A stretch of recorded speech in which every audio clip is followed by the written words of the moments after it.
Hayley Reichardt coming out, 110 kilos. This is a personal best for her, and it is going to move her ahead of her teammate Jordan Dela Cruz. It's not going to put her into a medal position in the total. Might have been the clean and jerk. She's up with it. Tough clean, a tough recovery there.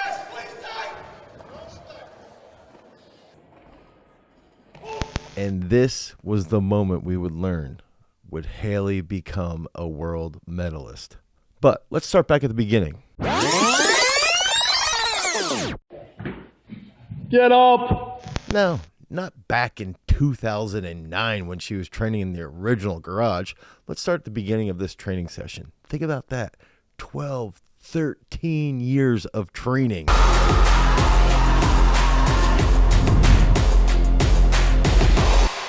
There's Hayley getting ready. So here she goes, comes out, first session or first lift. I want to go over quickly.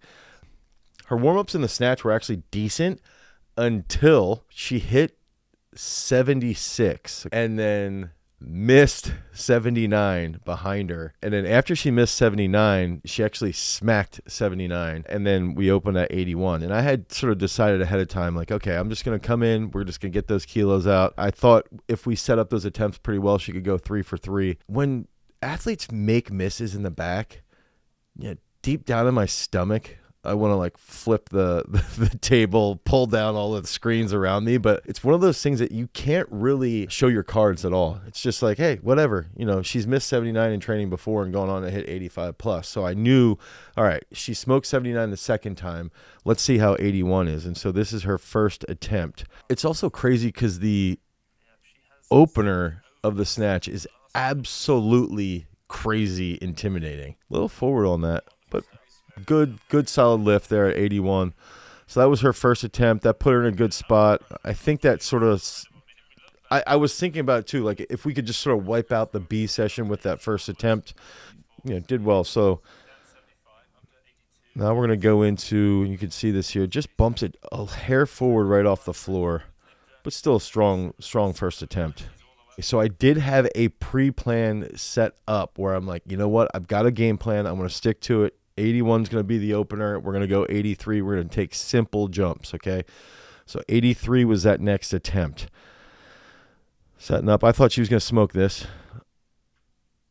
And again, you can see just a little forward. And then what happens is she got called on an elbow. So she got called on a little bit of a right elbow there. And, we come back, and this is like a real hard decision. And basically what I try to do as a coach is I'll lay out all of my attempts based around what are we trying to do? What are the goals? What do we need coming out of snatch, coming out of clean and jerk? But then I also put in if this, then that scenarios. Okay, literally for everything I can possibly think of. Warm-ups, for attempts, if this, then that, if this, then that, if this, then that. So basically 3 things for each attempt. And so in this case, she gets called on a press out. It was still a pretty smooth lift.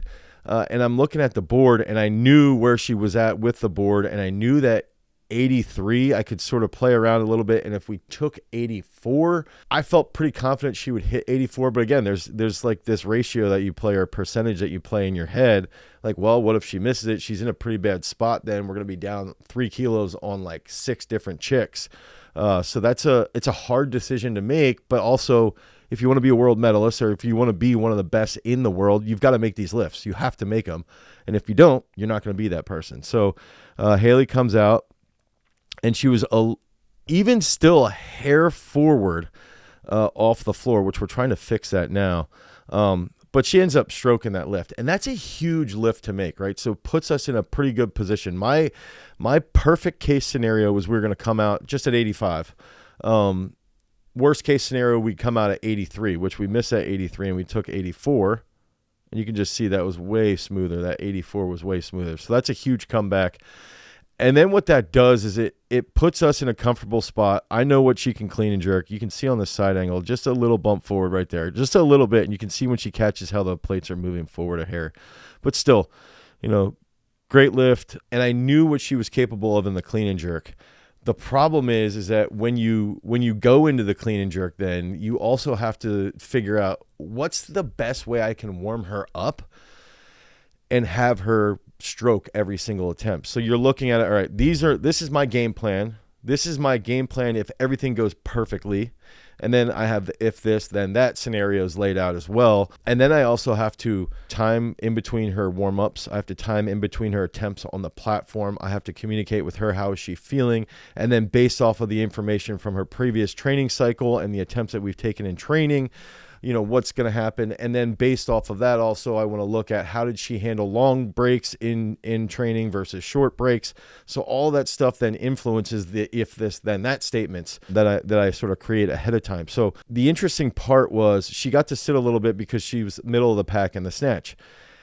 I thought we would have a little bit more time, but then I was looking at it. I'm like, man, a lot of these chicks are opening up really, really heavy. A lot of them were opening at 103, 104. So we actually had to rush a little bit with our clean and jerk warm-ups because so many people were opening super high. And then a couple of them ended up bombing out or just missing lifts. So it took a little bit of time, which is just stuff you got to prepare for. Last clean and jerk warm-up was 101 and just went out, easy 104, strokes it. And I can tell usually with Hayley around 95 to 98, 95 to 99, 95 to 100, how she's feeling, how she's looking. And by this time, so she's she's 3 for 4 right now. She missed that 83, but with that 104 and with that 84, that's a 188 total. So she's sitting in a pretty good spot. That's a big total, 188. And what's crazy in the U.S. is there's 2 girls who are absolutely phenomenal in the world at 49, and there's a young girl coming up right now. There's a couple young girls coming up, but one in particular who's an absolute animal as well.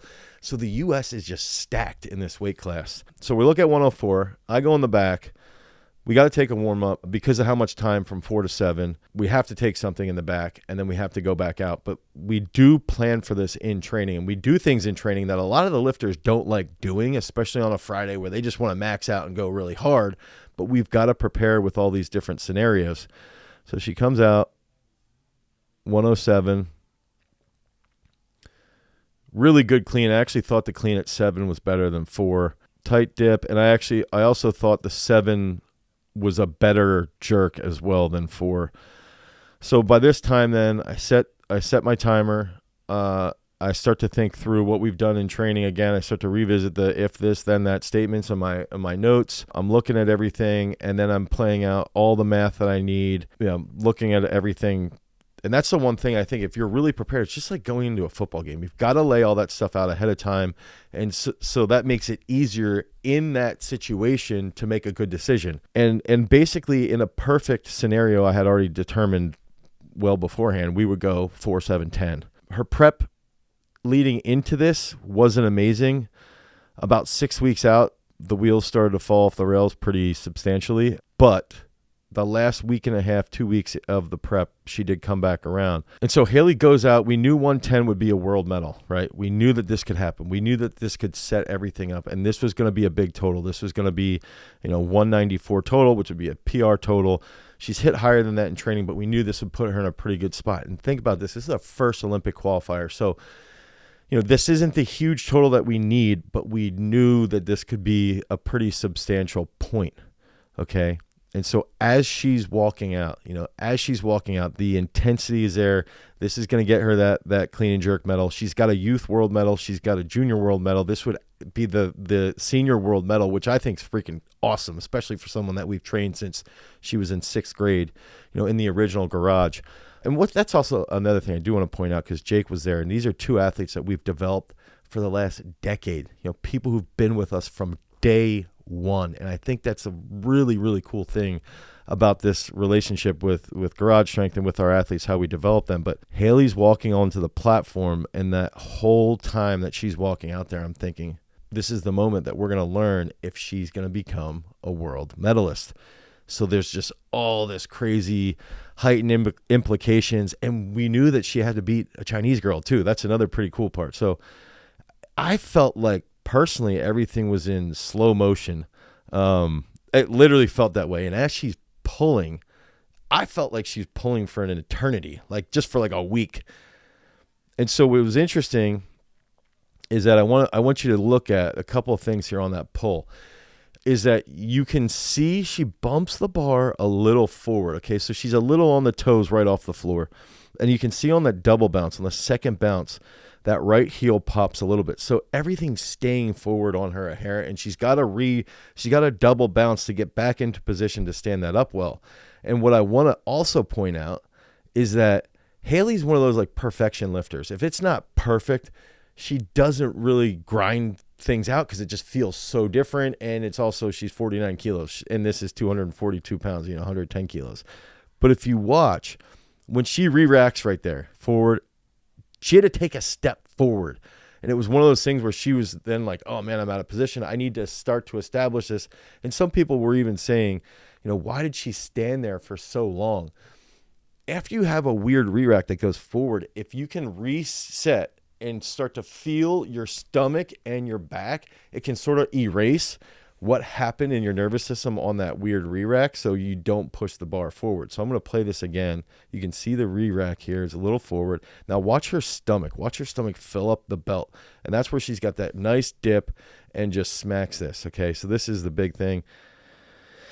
Hits that, recovers, and just, hits that, recovers, and that's when you realize, like, yo, Hayley's a freaking world medalist. And that delay, there's that delay where you're like, did she hit this? You're waiting for the 3 white lights to come up, or at least 2 white lights. And the other thing is, like, you have this delay of, are the white lights up there? And then you're waiting for the next lifter's name to come up because that sort of solidifies everything. So it was one of those moments that you just see, like, all right, she grew so much because her prep wasn't that good leading into this. And then to come out and hit 110 on the platform the way she did. And also something that I did also want to point out here was that she waited almost 13 minutes from that 107 to the 110. So we had to go back in the back. And we had taken weights from 104 to 107, but from 107 to 110, dude, she was just zeroed in and focused, and she knew that if she kept focusing on hitting that lift, she didn't take anything between those two numbers because she was just thinking constantly, I can make this lift. This is the technique. Visualizing, stimulating those mirror neurons. That's the stuff that you've got to prepare for ahead of time. And if you can prepare for that and just hammer in over and over and over again in training, that's what's going to lead to these big results. So then we're going to play this one more time. We'll see this full lift.